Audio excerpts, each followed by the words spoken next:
Good evening, everyone. Today's topic is suffering, Yisurim. And we have four main questions to talk about. And of course, if you have more questions relates to this topic, then you can push it in. The four questions that were chosen by you is, why did Hashem create pain and suffering? This whole concept of having pain and suffering to begin with. Why did he make it? Second question, when a person suffers, it's preventing him from doing many mitzvahs. Because he's busy with his suffering and he's depressed, he's sad, he's not in a mood. Many reasons for it as results of the suffering, right? And it's preventing him from getting closer to Hashem. So it looks like it's contradicting the purpose of the suffering. It looks like a contradiction. That's the question number 2. Question number 3, why does it seem like suffering often starts when we get closer to Hashem? Just when a person makes tshuva, for instance, wasn't frum bichlal at all, and now he became a Baal tshuva, and all of a sudden the problems begin. And you hear it all the time. And the fourth question, can we possibly understand why we suffer, and can we stop the suffering? Do we have a way to put our finger and to say, you know why I lost my wallet? Because of this Aveira. Do you know why my back hurts? Because of this Aveira. Do you know why I cannot see good anymore? Because of this Aveira. Do we have a way to know what suffering comes for what sin? Only in previous generation. By the way, tonight is the outside of the Ari. Started now in Eretz Israel. So one of the main explanations for Yisurim, for suffering, comes from the Ari. After you reach Shara Gilgulim, all the reincarnation, then everything comes into place. It's much easier to understand why we're going through so much suffering, why kids are suffering, and also the nature of the suffering. Later we'll talk about it. Let's start with question number 1. Question number 1, HaKadosh Baruch Hu put us here, as the Torah says, Ki menaseh Hashem etchem. I'm testing you. Life is a test. As the Ramchal explained in Mesilat Yesharim in the beginning, what's the purpose of the creation? I'm sure all of you read it more than once. And Hashem put the neshama in this world, but this place is not, this world is not the place of the benefits, of the reward. It's the place of a test. You came to work. You work, you earn, or you lose, and then you get judged. And from now on, the reward or the punishment depend who you are. This is very clear. This is the opinion of Judaism in general. There's no contradiction. Chazal say, העולם הזה פרוזדור לעולם הבא. This is we all know. We have schar v'onish in this world as well, but the main thing is that the sachar, the real sachar, אוכל מפירותיהם בעולם הזה, can eat some fruit in this world, but really the main thing is העולם הבא.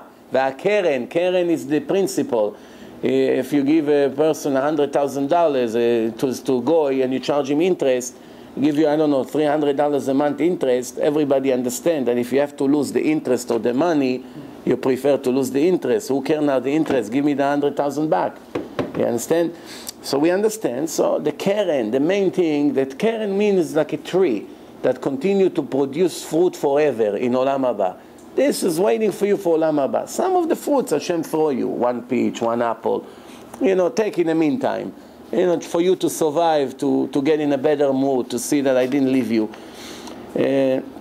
But the idea is that we understand that this place is a place of a test. Then comes this question. Okay, so now we understand that the Yisurim, the suffering, come to cleanse the neshama, to clean all the sins that a person made. The more he suffers, the cleaner the neshama gets. This is a rule. It's a formula. The more you suffer, the better it is. The less you suffer, it's not as good. If a person doesn't suffer at all, we know of stories of the tzaddikim, when they saw 30 days without Yisurim, they started to worry, maybe they get paid in this world. Chas v'shalom, We have a Gemara that Rabbi Eliezer HaGadol, I believe it was him, Rabbi Akiva came to visit him, and he saw his suffering. He said, now I'm relaxed. Up to now, you have this world and you have Olam Haba. So I was worried about you. What's going on? Your life is like a king here. No sicknesses, no problem. Now when I see you suffering, Baruch Hashem, I know you have a share to the world to come. That's the biggest chacham in the world. Why Hashem loves suffering? Oh, that's the question. The question is why HaKadosh Baruch Hu made the concept that to clean the neshama, you need to go through a period of suffering or many periods of suffering. This is the question. We also have to know that suffering is not the only way to clean the neshama. For instance, learning Torah. Learning Torah, a person that amel b'Torah, it also cleans the neshama. The harder the Torah you learn, be'amal, the more you sweat, the more you break your head, the more you purify your neshama. The answer is, of course, learning and breaking your head, it's also suffering. You work very hard. It's like a person who now works physically, right? Now you make your brain exhausted. People who learn Be'iyun, I know people cannot get up from the chair after 3 hours of learning. Cannot get up from the chair and make one step. The Chazon Ish, hundreds of people saw, thousands of people saw, that when Chazon Ish finished his learning and he wanted to get up from the chair, he couldn't get up from the chair. He had to come and pick him up and make him walk. Couldn't get up. He wasn't an old man, even when he was in his 50s. Just couldn't get up. And sometimes there was a question that he has to go and get a book. You know, he couldn't even go and get the book until somebody come to ask him, would you be kind and bring me this book? Couldn't move. So you see that it exhausted his entire body. So learning in a serious way, it's a replacement. We know I'll give you an example. Some people enjoy to run marathon. They run 40 kilometers, but they still suffer. They enjoy the sport, but when they run, the muscle hair, the back hairs, they kill themselves. Yeah, of course. I'll give you an example. If I come to you and I say to you, I want you to run 40 kilometers, and when you finish, I'll give you $1 million. It's a combination of enjoying and suffering at the same time. You suffer while you're doing it, but what makes you enjoy is that you know when you get to the ending line, you're earning for every step you make. You don't learn for the money for that work. You're learning because they're enjoying to learn. Well, in that case, if that's enjoying to run to make that thing, he's not getting $1 million. He doesn't run only for the $1 million. He runs because he likes to run. He wants to be the hero of running. Yeah, that's not suffering. But maybe after many years that you learn and you already become addicted to it, then you feel the pleasure. But when you take regular people, look at the kids. You ask them to learn, they always have excuses. They run away from it. They don't want. So once in a while you have a neshama that he loves to do it. But once in a while they always, you need to tell them, here, take candy, take this. Even 20 minutes to learn, it's a hard thing to make them to sit. How many balebatim come to learn? And they always have an excuse. Wow, I was late in the office. Or even finally they come, they fall asleep. If it was such a pleasure, look at the people in the lecture. Sometimes you come, you begin to talk. After 3 minutes, everyone falls asleep. And you can be the best speaker in the world. You come and tell them, come, I'll take you to see a movie. They're up like lions, like this. 5 hours, they go like this. Why? Yetzirah, they enjoy. You come to learn, they're not enjoying. You are talking already in a level of a person is already very deep in the Torah, can't live without it. We know people like this. Can I take the book away, you kill them.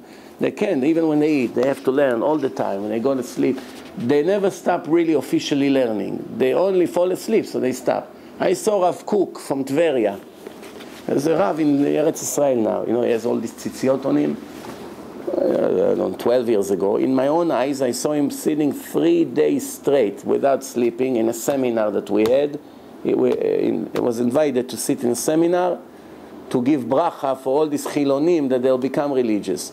So he was sitting and learning Gemara 3 days straight without stopping for 1 second. And every once in a while, I saw him like this. He's fall asleep for about a minute or two, and then somebody makes noise.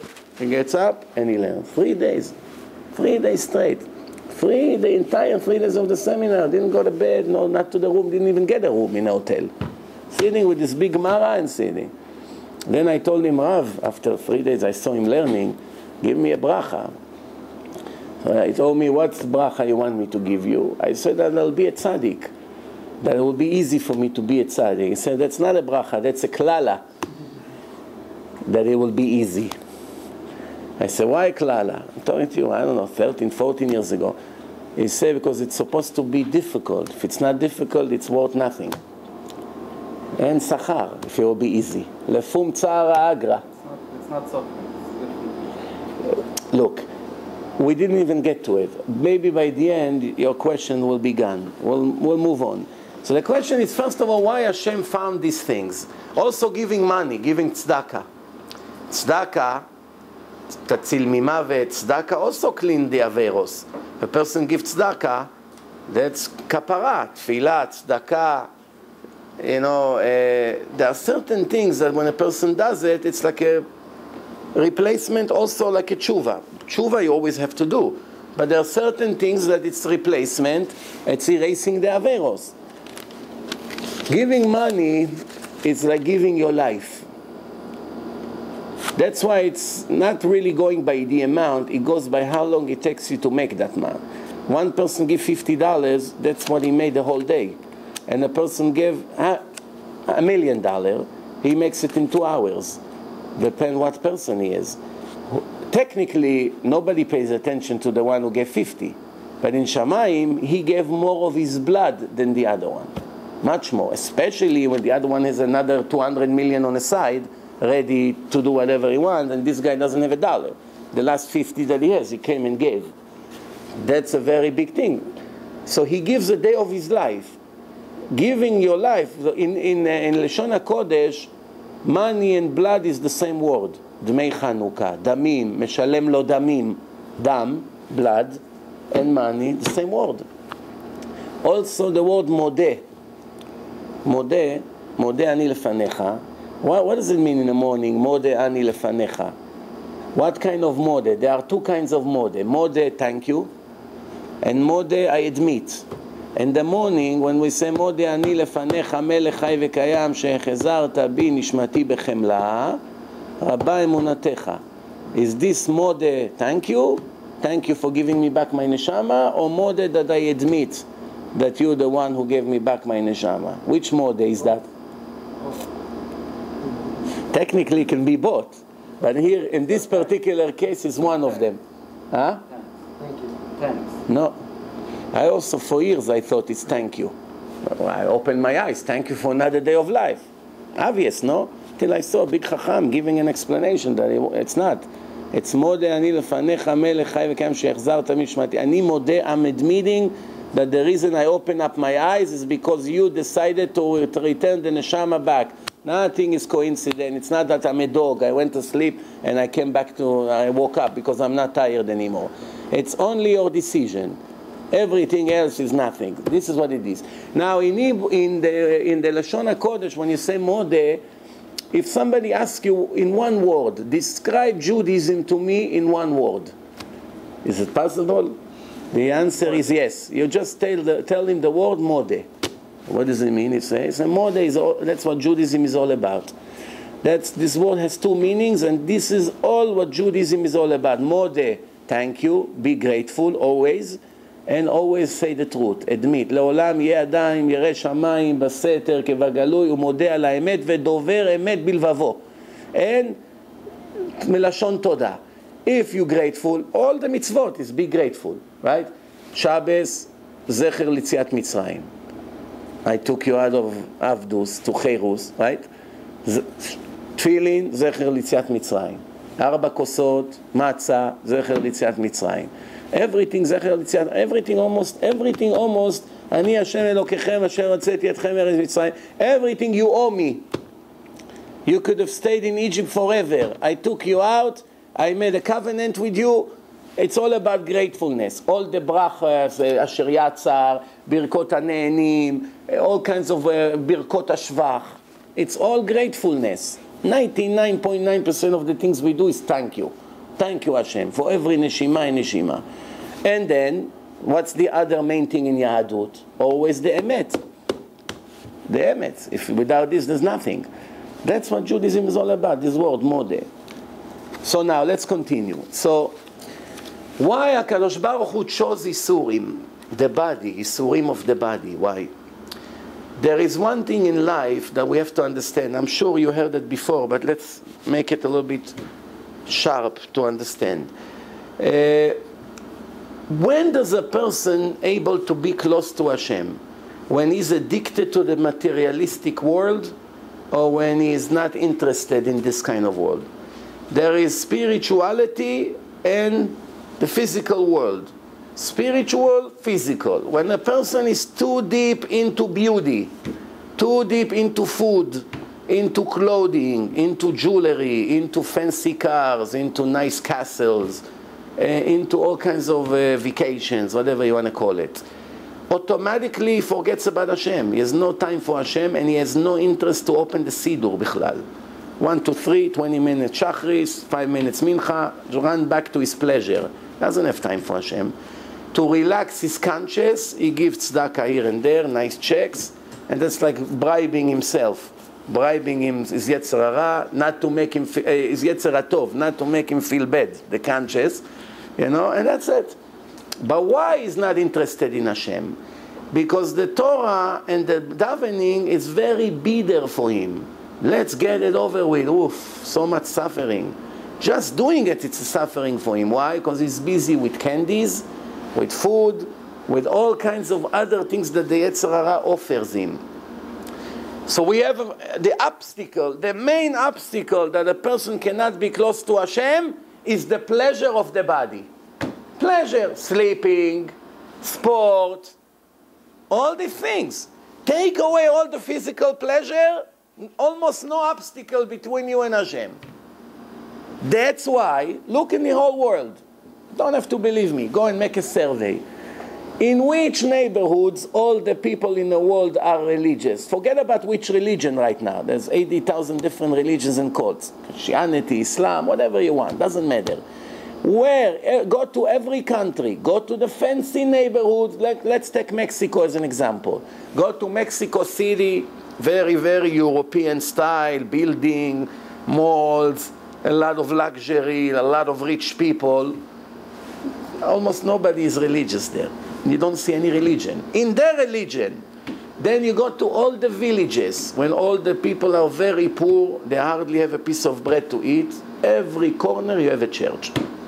Every second word out of their mouth, Dios, Dios, adios, adios. Everything in their life is around their church and around the Comer and all this. Well, it's a phony religion, but the idea is that we want to be close to Hashem. Why? There's nothing else in life.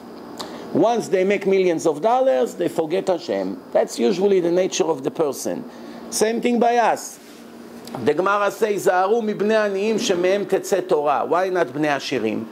Why a son of a billionaire can never be Gdol Hador? Did you ever see a son of a billionaire become Gdol Hador? Very rarely, if any. Usually the aniyim that had nothing in life to offer, all their life was in the Torah. Not that many materialistic things that take him away from Hashem. That's the main reason why HaKadosh Baruch Hu made Yisurim the best gift that a person can get. Because it's like killing two birds with one stone. First, it makes your body suffer. Back pain, chas v'shalom cancer, all kinds of pains, and a person going through all this suffering, knees, his feet, he cannot see, allergies, all kinds of suffering.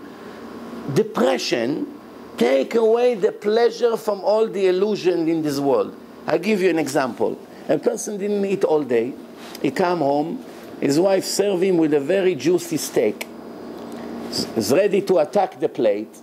He put all these sauces, whatever. You can see like he won the lottery. And then he got a phone call. Somebody just stole $1 million from him. Got a phone call from the partner. Don't ask. The guy took the $1 million and ran away from the country. Do you know one person in this situation that will take a bite from the steak? What's the first thing that happened? All his hunger disappeared. He's not hungry.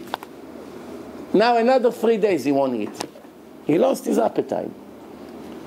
We have this idea. When a person gets besora ra'ah, he doesn't want to enjoy anything now. Tell him, come, I'll show you a movie. What movie now? I'm breaking my head. You want to take me? Come, I'll take you to the mall. You see some nice shoes in a window. You're laughing at me. But before the tragedy came, of course, let's go, let's waste, let's burn our life. Why? This is the main obstacle. When you break the body, you see the big light. Now, it's very interesting, but whoever wrote the questions here, it says here, second question is, when one suffers, one cannot do as many mitzvot or to get closer to Hashem. I think it's exactly the opposite. If a person feels like this, that because he has suffering, it keeps him away from doing mitzvot, that means he never understands in his mind the benefit of the suffering.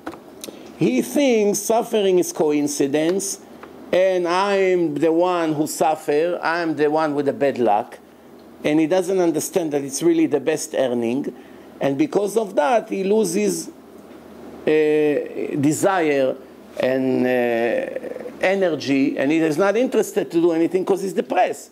It takes him down on his mood, and when a person is upset and sad, it's very hard for him to connect with Hashem.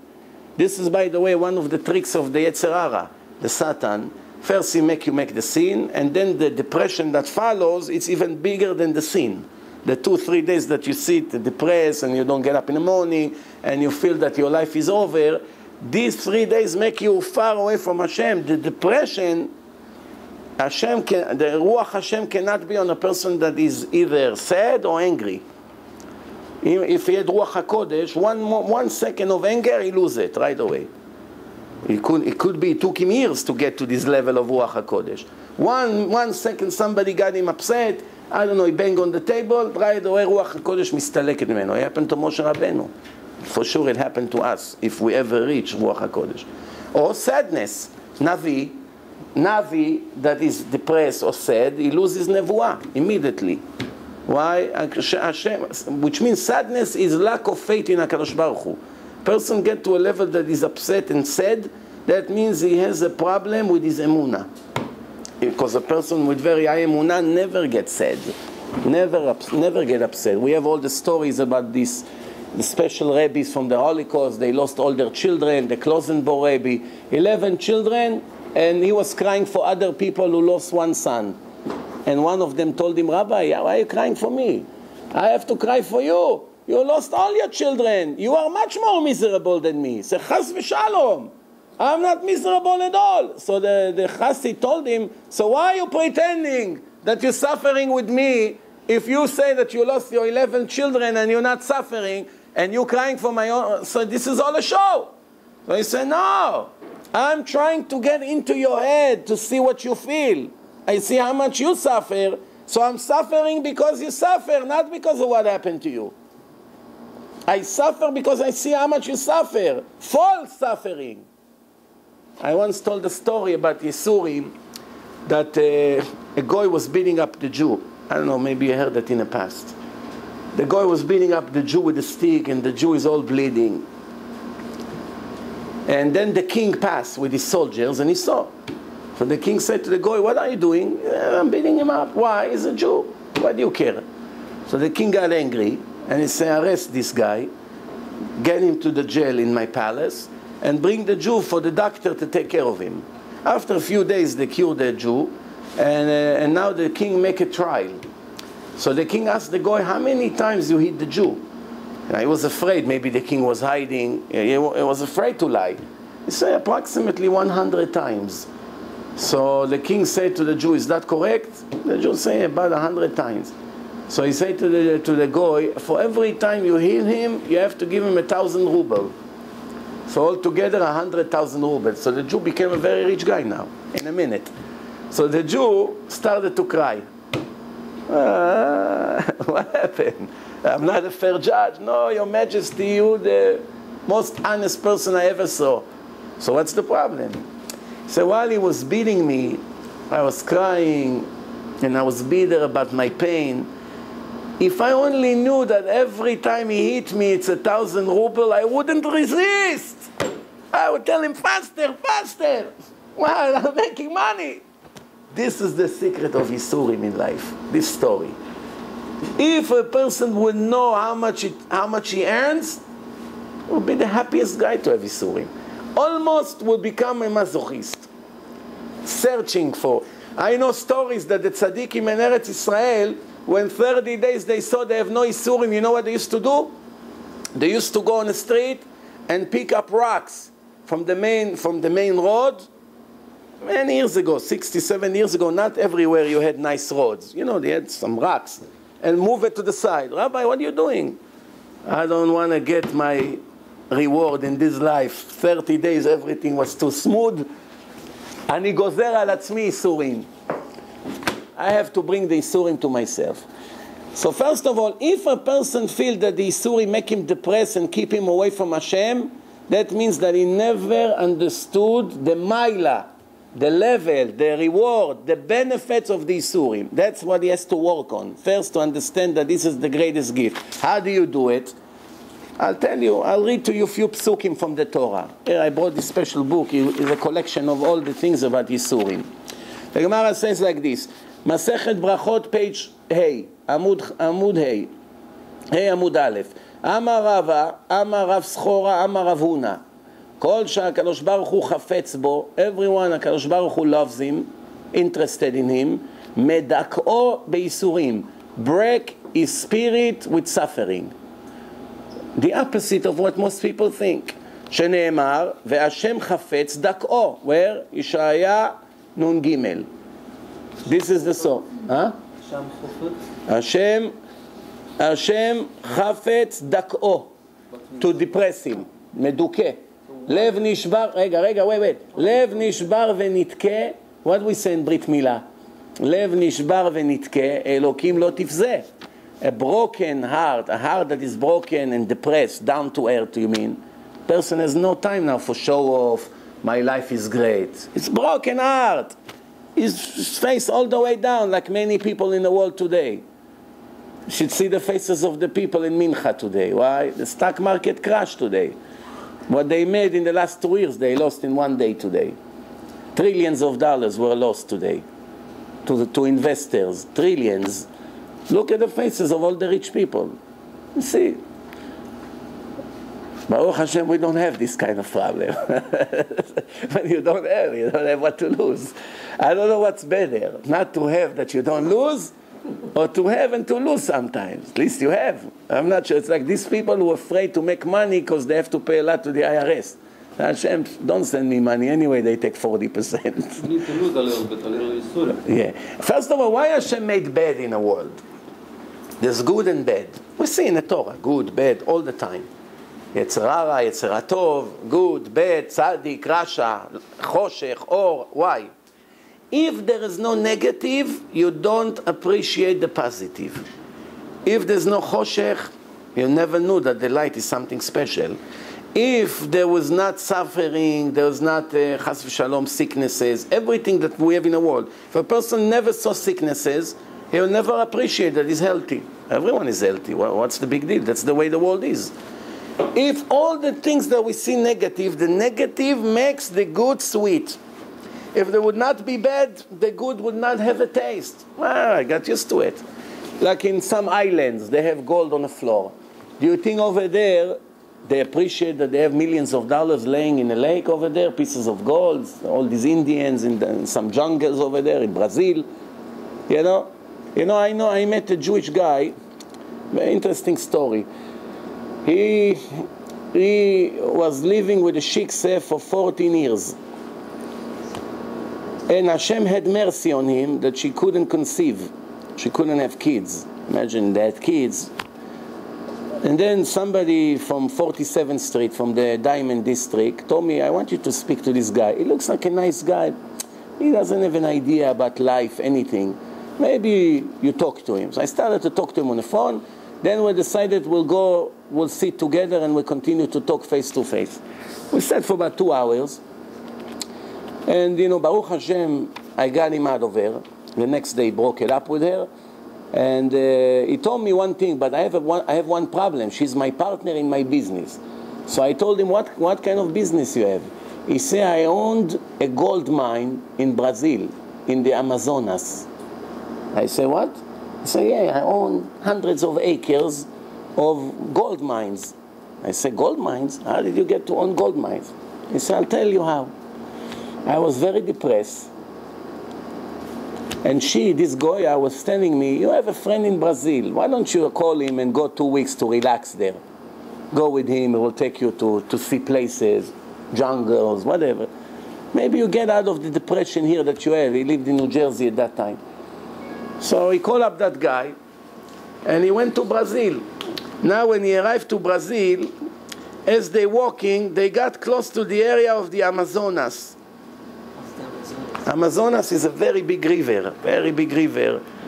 You know, Brazil, it goes to different places. It's a very famous river, water are flowing.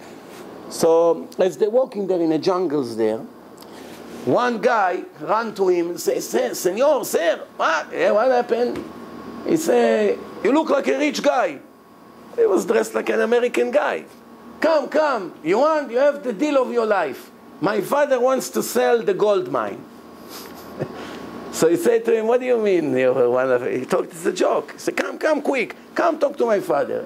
So he came to his father, and he said, I want to sell this whole area. See, all the tractors, we dig and we find gold. And then we sell it to America, and we make a lot of money. So why do you want to sell it? He said, my son hit a person with a car with no insurance, and they're going to sue us for a lot of money, and we're going to lose everything. I must sell it quick.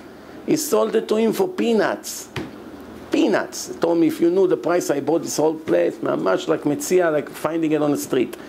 And you have 99 years contract with the Brazilian government. 99 years contract to go. And he said, as soon as I bought it, I made a lot of money when gold was 300. And when I met him, he went up to 1,400.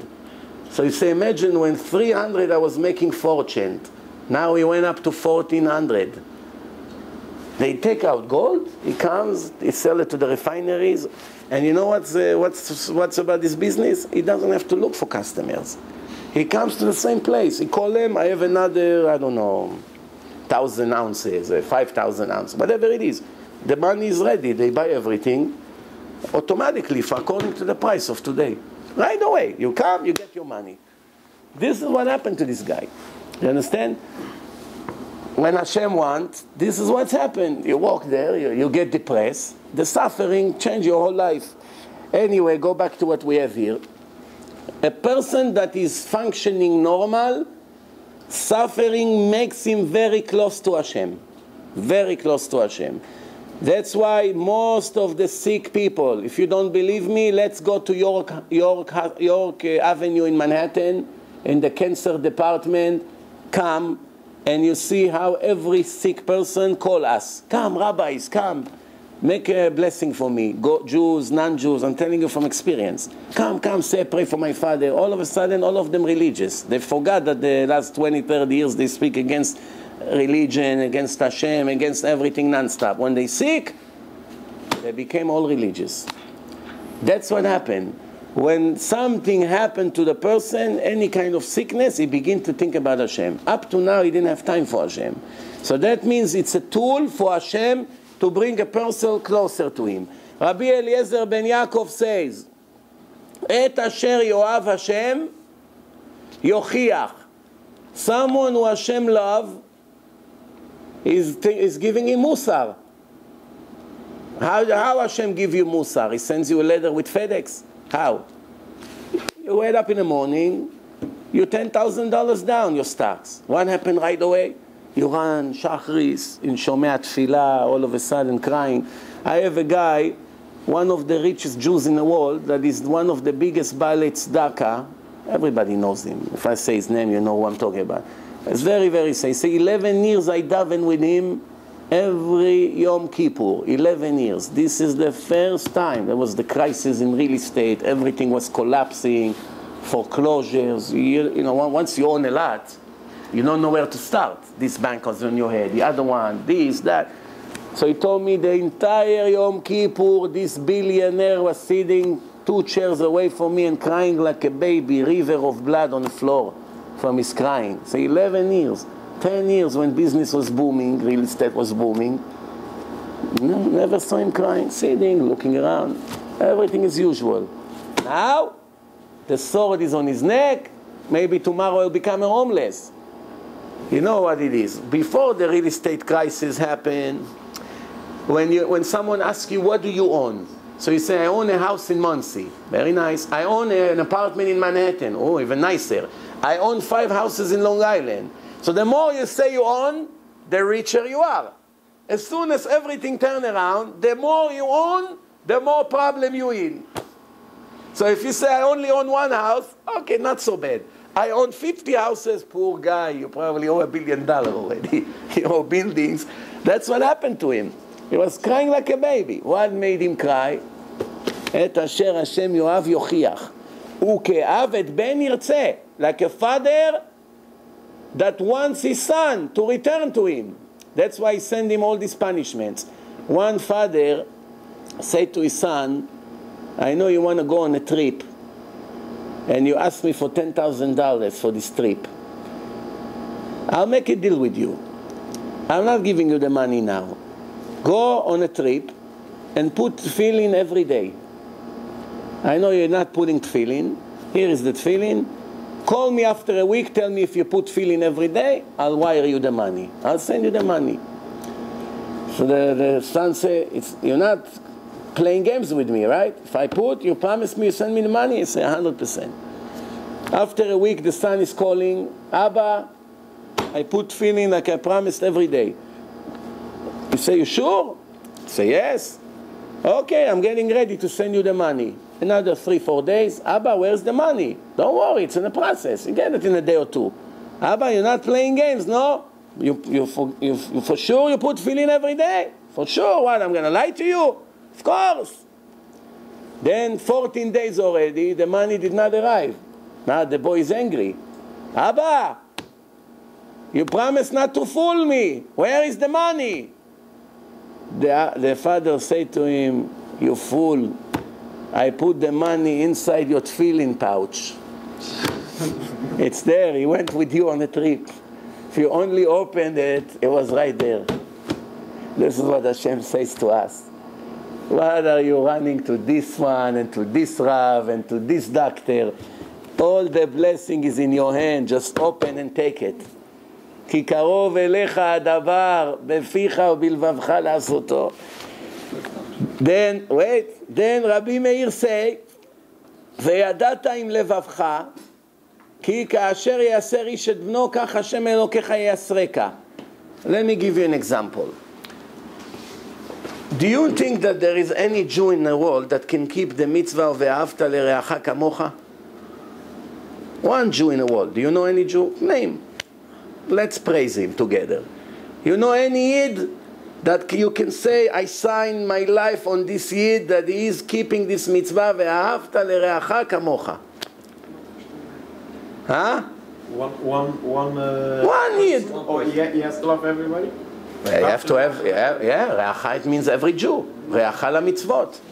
Do you know one? Show me one Jew. No, give me any name, anyone. The biggest Rebbe you know, the biggest tzaddik, whatever. You know why? Huh? You know why? Because Hashem gave you so hard mitzvahs that you can never do, and then He punishes us, punish. That you are the lights. I have news for you. Do you know that there's no punishment from Hashem? Never. I'll explain to you what I mean. If I make fire in my backyard, and I put a fence around it, and I put 12 signs, 12 warnings, be careful, life risk, be careful, danger, do not enter, no transparency, fire, life risk, and you chose to go through it, and you got burned, I don't know, you burn your hand. Then you come to sue me. What kind of a cruel person you are? Because of your fire, I lost my hand. I say, what do you want from me? I put a fence and I put sign, be careful, be careful, be careful. You killed yourself, I didn't punish you. It's all your fault. This is us. This is what the Torah is all about. If the Torah did not warn, then you're 100% right. Hashem surprise us. Wow, what a shock. Never told us about the punishment. I did something wrong, right away a smack, right away a tragedy. No, but the half of the Torah is, Ishamer lecha, be careful, Mechalel Shabbos mot yumad, v'nichreta nefesh ha'im Yisrael. Okay. So many warnings. What do you mean he punished? There's no punishment. You steal, you lose double. Not right away, 20 years later. Mechalel Shabbos, something happened. You don't care about your children, Hashem don't care about you. It's all midah keneged midah. There's really no punishment. What you cook, you have to eat. If I'm forcing you to eat what you cook, I'm punishing you? You're punishing yourself. If Hashem made like that, you're right. But that's what the whole Torah is all about. Yeah.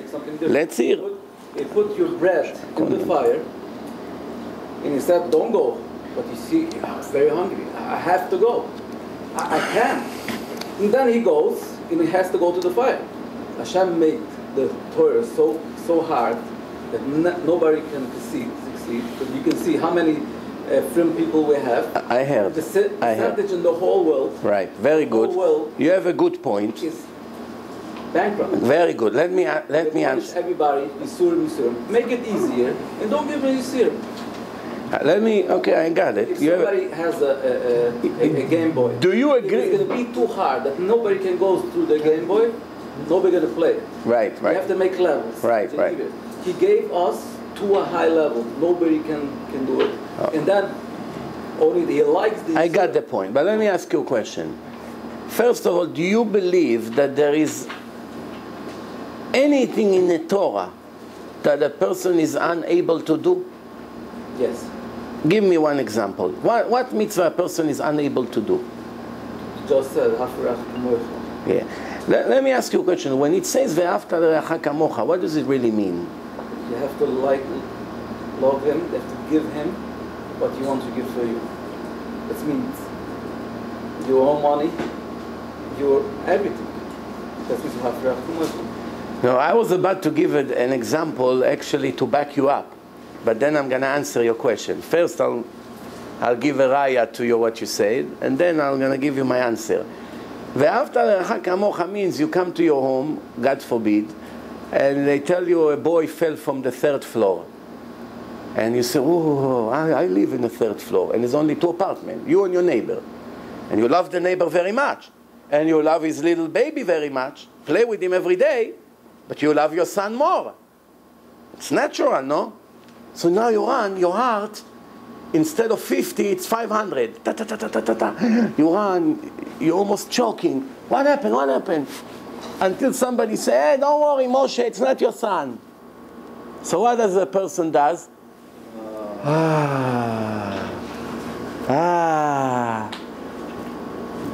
That's a problem with ve'afta l'reacha kamocha. Because if it's ve'afta l'reacha kamocha, what's the difference? My son or his son? Any son. A Jew that I never heard about in Japan.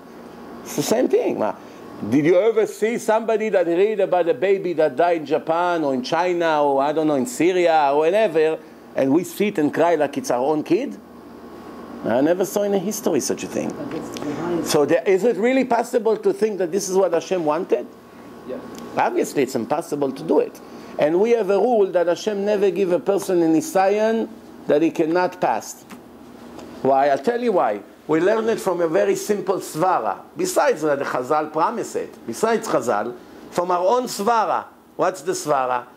If you have a little kid, 3 years old, and you come to him and say, Moishi, I want you to pick up the refrigerator on your back and take it 10 flights down to the street.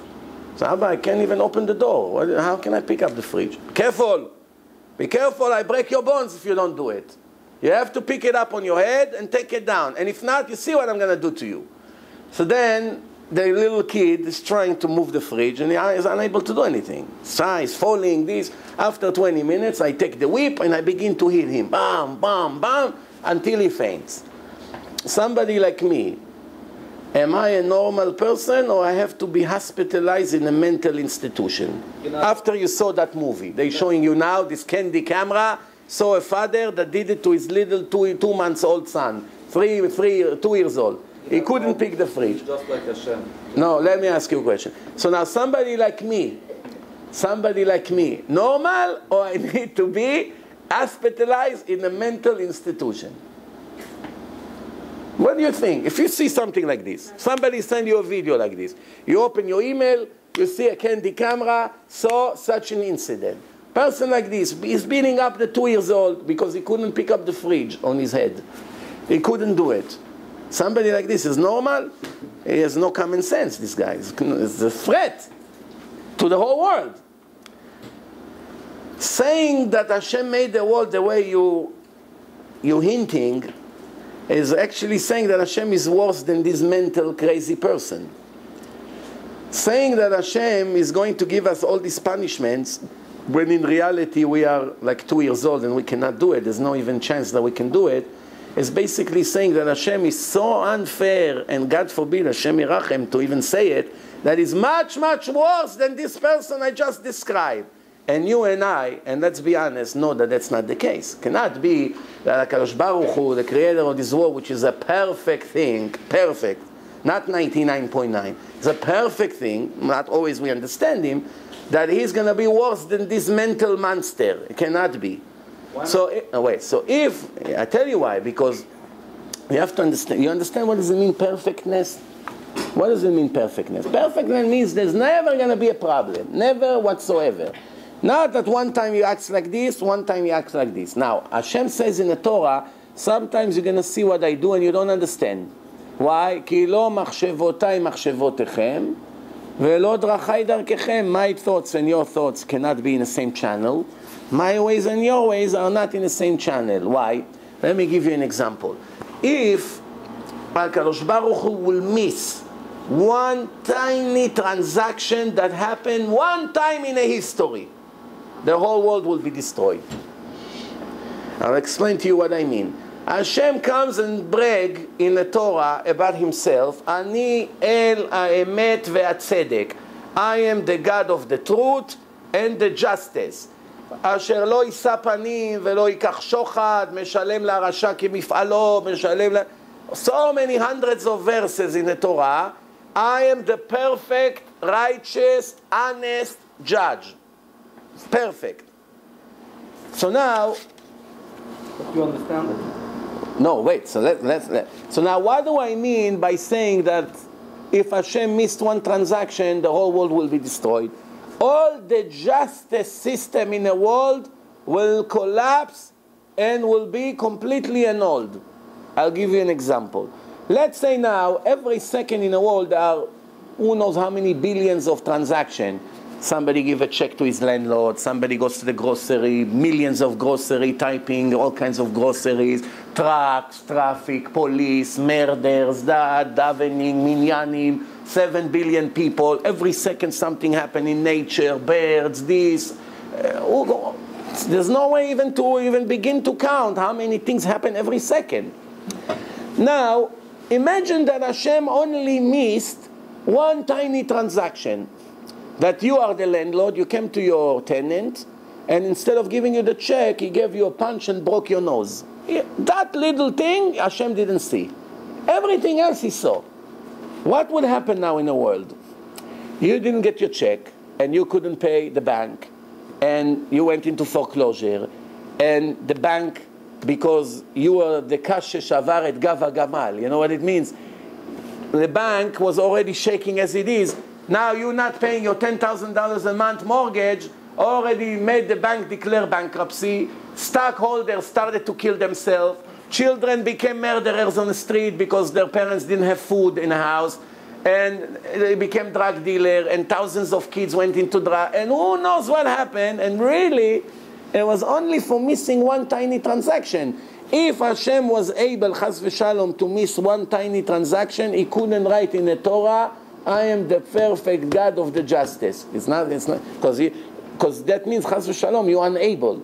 You have shortage in your supervision. Something cannot, it's not perfect. Then you cannot be a perfect judge.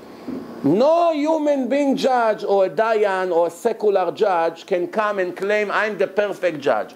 Every judge you interview tell you, I know I made mistake. I saw the biggest Rasha judge in Israel, one time they interviewed him. The biggest Rasha that made the most problems to the Frum people than anybody else ever. And the guy interviewed him, and he said, for sure I made mistake. And he told him, do you have any specific one? So he named the case for 20 years ago that Eli Manoach, I have no rest.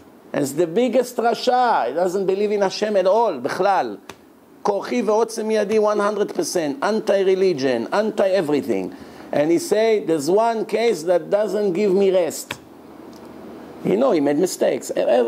People are people, but Hashem declared in the Torah, I am the ultimate, perfect God, the El HaEmet VaHaTzedek. Now, the fact that a person is unable to understand Hashem is very logical and very normal. If a person come and claim that he knows all the supervision of Hashem and he can understand him in the same level, this person is a liar. Nobody can understand Hashem. Nobody can understand a billionth of a billionth of a billionth of a billionth of a percent from something that Hashem does. Nobody. But Hashem gave us the Torah, and in the Torah He promised us certain things. If I'm torturing you, it's because I'm testing you, and it's because I love you. Yes, sir. I don't understand. I accept it. I don't accept it. It's my ego. I have personal problem. I am the problem, not you. I don't understand you. I have to know if I have the good midot, that the problem is by me, not by him. It's hard for me. I have to work on it. 1 year, 5 years, 10 years, until I get to the understanding that the problem is me. One guy drove on the highway and he called his wife and said, Miriam, everyone is crazy today. Everyone is driving against traffic. She told him, Moshe, the fool, you are the one who driving against traffic. Everyone driving to the right direction. But the person sometimes doesn't see. Everyone fights with him, but it's his fault, it's her fault, it's his fault. So the idea is like this. Hashem writes in the Torah, למען ענותך, מה זה ענות? עינויים. עינוי, אני מענה אותך. You know what's מענה? You know, when we don't speak proper Lashon Kodesh, sometimes it gets very dangerous. Very dangerous. You can give examples to all different kinds of people. Sfaradim, Yemenite, Hasidish, Litvish. We all make mistakes in our speaking, because it's very hard to know what was the real original language in the time of Moshe Rabbeinu. But one of the things is that when we say in the Slichos, the Sfaradim, you say, Anenu Avinu, Anenu, Anenu Borenu, Anenu Malkenu. So they write in the Sidur, make sure you don't pronounce the Anenu with the Dagesh, because the difference between answer us and torture us is only the accent. You come to Hashem, Hashem, answer us, we're miserable, we're helpless. And imagine if a person doesn't know how to speak. So what does he say? Ane, Anenu, Ane, or Ane. It's like, torture me, destroy me, torture me, torture me, torture me. Or, I give you an example. One guy asked me, say to me, I don't understand the Hasidic accent. I say, you know, there's all kinds of accents. Nobody really knows what the original one. There's no way everyone claims his accent is the correct one. He said, but how can it be? You read in the Torah, the Torah says, Shaketz teshaketzenu. Hashem said to us that all the Avodah Zarah, you should hate it, it should be despicable. Shaketz teshaketzenu. Which means, with the Dagesh in the end, hate the Avodah Zarah. But now the Hasidim say, Shaketz teshaketzeini. It's like Hashem saying, make me despicable. He asked me this question. I said, what's going on here? I didn't know what to answer. I said, listen, you should ask an expert Hasid. Why are you asking me? He said, but it doesn't leave me rest, he said. It's Chas v'shalom. If it's incorrect, it's the biggest curse that you can think of. But you have examples in all different ways. We don't even know how to talk. None of us. Everyone has his own problem. But let's go back to our subject before time runs out. So, why don't we know what suffering belongs to what Aveira? But you didn't answer the question. Wait, I didn't finish it. Why don't we know? You said that Hashem do everything and see everything. So the question is harder. That He knows everything. And this is the world how it sees. The only answer is we don't understand. That's the only answer. That's not the only answer, but that's one of the main answers. If I say to you like this, we first know that it's possible to prove that the Torah could never be written by a human being, only by the creator of the world. That can be proven scientifically. If you're not sure, watch my film, Torah and Science, and you tell me if I proved it or not. And I promise you that even Nazis in Bochum or in Berlin or all kinds of the places, I don't want to say Nazis, not the right word. Goyim, they watch it and right away they change. Muslim, Muhammadim, Said, Mustafot, they see it, they change. The Torah can be proven scientifically, unlike other religions that have no proof whatsoever. Once the Torah can be proven, we have to follow what Hashem wrote in the Torah. Now, if Hashem say, the sign that I love you is that I torture you. Why? To check what's in your heart. Would you keep my mitzvahs or no? Leman anotcha, lenasotcha. What does it mean, lenasotcha? To test you. Atishmor mitzvotai im lo. Are you going to keep my mitzvah or no? Or many places in the Torah it say you have to keep all my mitzvot. It didn't say only what's easy for you. Everything. Veshavta ad Hashem Elokecha. All the way, not halfway. There's hundreds of places that Hashem say kol. Et kol ha-mitzvah azot. Everything. Not 95%. Everything. So if Hashem comes to me and tell me you can do everything, כי לא מעבר לים היא, לא בשמיים היא, don't think it's difficult, it's a piece of cake, כי קרוב אליך הדבר. Very easy, it's much more easier than what you think. You are so addicted to the phony world, that's why the mitzvot become very heavy for you. But if you would be isolating yourself from all the illusion around you and you focus on the real thing in life, everything is easy. I know people, davening for them, it's the greatest fun. Hallel, 45 minutes. Nobody forced them to do Hallel 45 minutes. Some places Hallel it's 5 minutes. Some places it's 45 minutes. What does it tell you? These people enjoy to daven.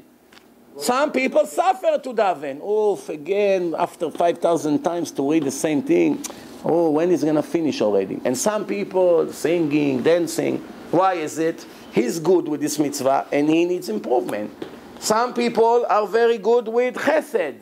They're not egoistic. Some people, they don't want to give anything. We are the problem. What difficult for me may be very easy for you. What easy for me may be very difficult for you. You have your problem and I have my problem. But again, it doesn't mean that the problem is Hashem. We are the problem. Now, you want to come and say that Hashem is a liar. Then I don't have an answer to you. Because Hashem said on the Torah, I'm not a liar. I'm the God of the emes, of the justice, and I hate sheker, midvar sheker tirchak. I choose to believe Hashem that is not a liar.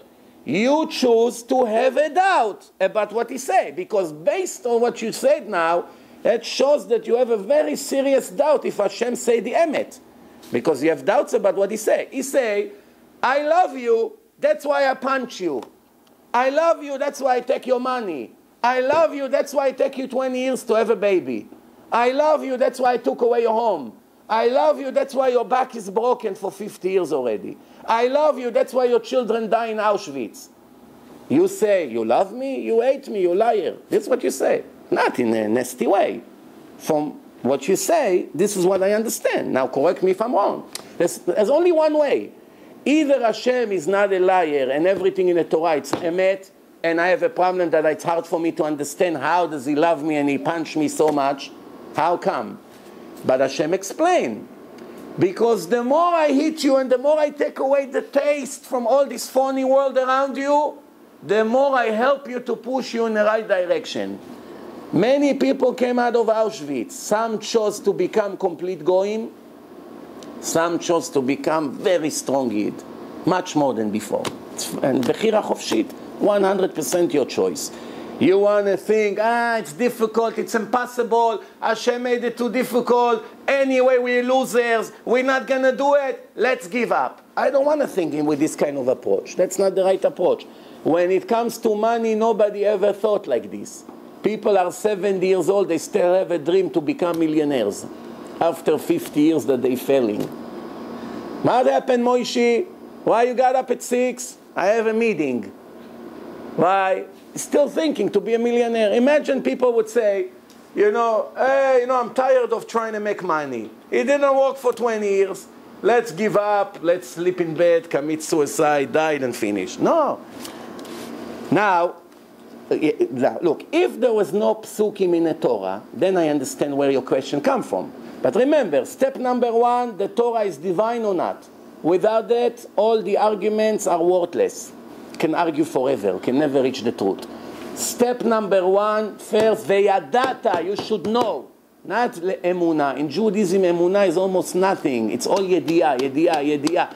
Veyadata ayom, veyadata bilvavcha, leman dat kol amei haaretz. Everything is yediah, knowledge. How can I know you? Can I prove you with my 5 senses? Can I prove you exist? Can I see you? Can I smell you? Can I touch you? No. So how do I know? You tell me yadata, you should know. Leman dat, da et Hashem Elokecha. Leman dat kol amei haaretz. Leman ted'u ותאמינו, ותבינו. First knowledge, then emuna, then understanding. That's the right level. First knowledge. What's the knowledge? I am Hashem, and you could know that my Torah is 100% real. And millions of people saw that Hashem gave the Torah. Millions of people. And I'm telling you, after you watch this film that I made, Torah and Science, many of the doubts that a person may have are automatically gone. Why? Because in this film, I show you that the people would never accept such a religion that 80% of it is against human logic unless if it started with a very convincing start. Nobody would agree. Nobody would agree to keep one mitzvah unless if they heard the voice of Hashem. Now remember, you're not a fool and I'm not a fool. And the people who lived 3,000 years ago, believe me, they were not foolish. So when millions of people receive a book, and inside the book, it says that all of us, the receivers of the book right now, all of us heard the voice of Hashem speaking to this person, Moshe. That's what I read. Here, you gave me the book. All of you heard the voice of Hashem speaking to Moshe. True or false? That's all. That's what it comes down to. If one of the Yidden would say, Moshe, very nice the book you brought. I didn't hear you speaking to Hashem. It's all of us. It's a mistake in the Torah. You say to me now that I heard you speaking to Hashem. What, are you fooling me? What is this? You're trying to lie? I didn't hear. That would be the end of Judaism before it even started. Millions of people say, Amen. True. We all heard you and Hashem speaking. Nobody argue. Because remember, the nature of the human being is to avoid hard work. Everyone wants to sleep and do nothing and eat and celebrate. Who wants to get up early, this, mikveh, give tzedakah, do this, sitting, breaking your head, chinuch, that, faithfulness, gratefulness. Leave me alone, let me be an animal and finish. That's the nature of the people. If millions of people say to Moshe, yes, we're accepting it, and the proof that they did accept it, because after all, remember, it's a very strange thing. Before it was given, nobody would ever dream.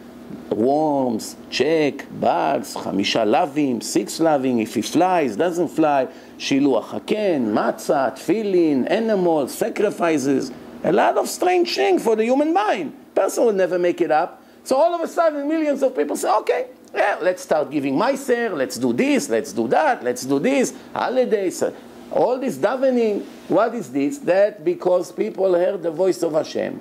So the Torah can be proven. And the Torah said in many places that a father is strict with his son. That's how I'm strict with you. Why is it? Because I'm giving punishment to my children, but I'm not giving punishment to my neighbor's children. You know why? Because I don't care about them like I care for my own children. This is the difference between us and the Goyim. Technically, the Goyim should never be punished. The Gemara says, never. Only the Yidden. The Yidden, Sachar ve'onesh, just for the Yidden because they are the children of Hashem. And Hashem cares about his children. That's why he gives them, Eretz Zavat Chalav Udvash. He helped them, he make miracles for them, but at the same time he punished them. But why the Goyim? Why the Goyim gets all these tragedies? For Klal Israel. Every tragedy that happened in the world, the Gemara say, it's for Am Israel to see. Also, to protect the respect of the nation of HaKadosh Baruch Hu. This is what Moshe Rabbeinu said to Hashem. Why you want to destroy everyone? The Goyim would say that you couldn't bring them into the land. Hashem should have told him, I don't care what the Goyim say. Who cares? Why do I care? You see, it's important. It's Chilul Hashem. Oh, I took him out of Egypt. Then the Goyim would say such a thing. That wasn't my intention. Of course, Hashem didn't want to kill them. He just wanted to test Moshe for his reaction. What are we saying every morning in Shachris? ויהי אחר הדברים האלה, והאלוקים ניסה את אברהם. Hashem tortured Abraham by telling him, take your only son. After 99 years he waited. You know what a mental torture it is? Million times worse than an accident or a physical damage. After 99 years that you convince the whole world that you're not allowed to kill your children and sacrifice them to Avodah Zarah, finally you had the boy that Hashem promised you, Yitzchak Yikare Lechazera, and now he comes and tell you go kill him? You know what the test? How many people would pass such a test? Not a beep. That's why Avraham will be always remembered as the greatest legend, and you and I, nobody would know who we are when we die. Because we would not pass such a test. We don't. If a person, Hashem said, take your son to the Empire State Building, your only son. That's it. You kill him, you have no continuation. Throw him. Trust me, throw him. How many people would do it? Punish me, Hashem. Don't mess with my son. Here, I give you my car instead. That's the truth. So remember, the argument can only finish between us only in one condition. If the Torah can be proven scientifically as a divine book, I win. If the Torah cannot be proven, you win. That's it. The argument is not about suffering, because you and I know what the Torah say. It's just if the Torah is the word of Hashem or not. That's really the argument. It is, but we can't understand it. I agree. I never claimed that we understand Hashem. The Rambam say, Ilu yeda'ativ, aitiv. If I knew Hashem, I would be Hashem. Some people ask me, Rabbi, who was a greater Rav? Rav Ovadia Yosef or Rav Ben Zion Abba Shaul? In order for me to tell you who is bigger, I have to be minimum their level. Then when I be a little bit above both of them, then I can tell you he was a little bit greater in Torah. He knows a little more. If I'm a millionth of a percent from them, I can tell you who is greater. You want to know the thoughts of Hashem, why Hashem do things. We all know, so we have no understanding. Do you see the world bankrupt and spiritual? Yeah, I agree with you. The world is bankrupt because people made it bankrupt, not Hashem. Hashem didn't destroy the world. We're destroying the world. We, with our big appetite and desire, all the time invent new things that destroying us more and more and more. I'll give you an example. You can come and say, Hashem let us invent internet, and because of that the world was destroyed. From the minute they invented internet, everything is dropping. Right? Same thing I can claim since they invented television.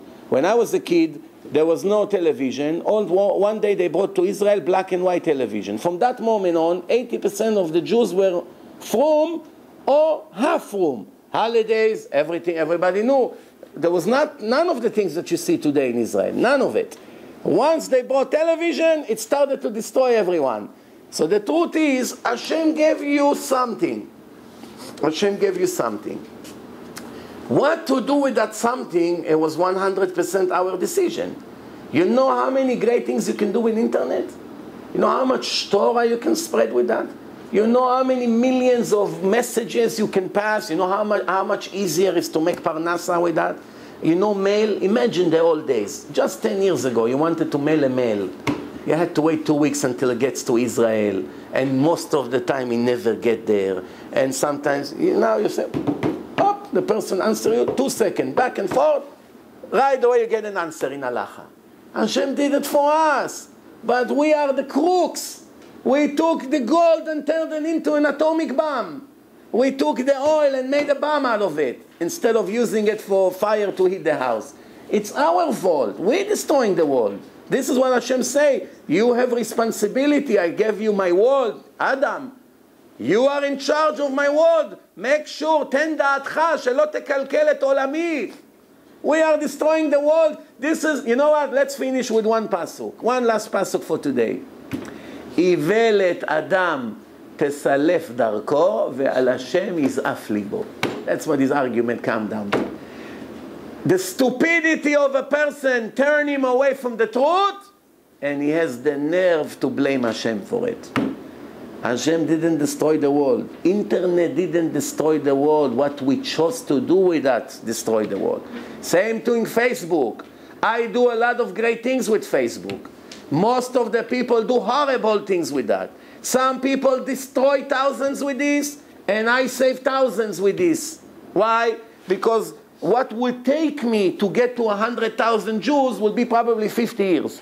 With tons of money, tons of advertisement, so much hard working, renting places, running from one place to the other. Today I click 5 buttons, I get to 2 million people a month. How many years? No, let's think together. How many years would take me to see physically, to give one lecture 2 million times to 2 million people? In an average lecture, how many people come? 50? Divide 2 million views to 50. How much you have? You need thousands of lecture. In your entire life, you'll never be able to do it, and you do it today in an hour. So how can you say that it's a bad thing? It's not a bad thing. The people use it for bad thing. If people control themselves, you know how great the world could have been? If people would live according to the Torah, you wouldn't need police bichlal. You didn't need police. Huh? If it won't be hard, you don't deserve to earn. No, this is your opinion. No, but you have to understand. Yes, it's hard. Nobody ever claimed that it's easy. Everybody puts sense in this world. Yes, it's hard, and we all know it's hard. And someone who says, it's nothing, then is lying. Oh, now the word too, it's your opinion. And you contradicting Hashem. Not contradicting Hashem, because I don't understand. No, I tell you what. Because it's a bankrupt world, everybody knows that. Again, only Hashem sees it, it's a good world. I want to tell you something. We destroy it, and Hashem sees it. I want to tell you something. Educationally, that's where the problem is. Education. It's really not hard. It's all in the head. Let me give you a little short story for you to understand. If I tell you, I want you to take this bag full of diamonds all the way up to the mountain in 110 degrees in a desert. My friend Levi is waiting over there, and and you're doing me a great favor. You're a nice guy. You want to make me a chesed. You took it, and you started to walk 10 minutes. Oh, you're sweating. You say, how am I going to make it to this mountain? So heavy, this bag. Why am I such a fool?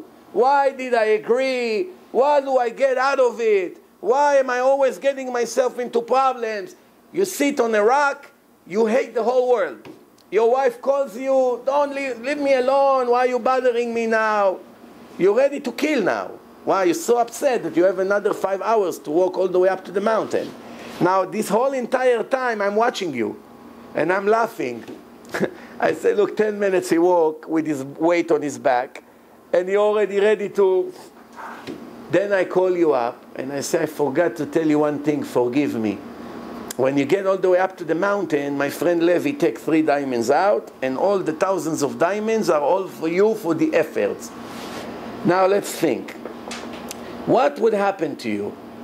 From the minute I hang up the phone, you scream, you smile, now your wife call again, I'm sorry, I have an urgent question. No problem, ask as many questions as you want. No problem, I'm taking you, I'm buying you whatever you wanted. Remember the address? Yeah, go buy it. You change completely. Now you're running with the bag up and down. All of a sudden it's not heavy. You don't care to sweat. You're running, you're resting, you're coming. Everything became easy. Now let's think together.